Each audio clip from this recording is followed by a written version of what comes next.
écoutez Apolline Matin. Allô Marie.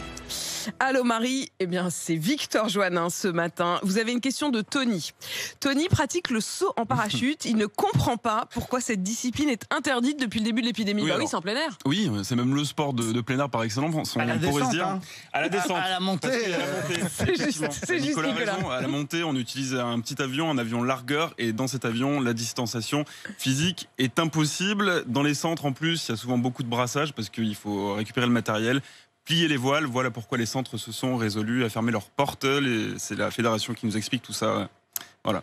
Donc il n'y a absolument pas de bonne nouvelle pour Tony. Concernant le sport en plein air, par contre, le ministère des Sports annonce plus de souplesse pour les déplacements. Oui, les sportifs amateurs peuvent désormais fréquenter un équipement sportif de plein air, c'est-à-dire un court de tennis ou un terrain de foot dans tout leur département de résidence ou pour les frontaliers dans un rayon de 30 km autour de chez eux. C'était limité à 10 km jusqu'à présent. Les instructions ont été envoyées au préfet, nous a dit hier soir l'équipe de la ministre.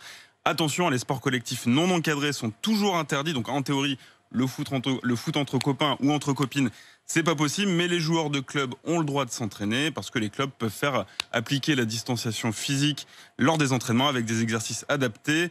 Rappel, les pratiques individuelles sont autorisées, donc le tennis c'est bon, l'équitation aussi, les clubs de voile sont ouverts et l'équitation c'est bon aussi. Donc les clubs de voile, oui, mais la voile du parachute, non.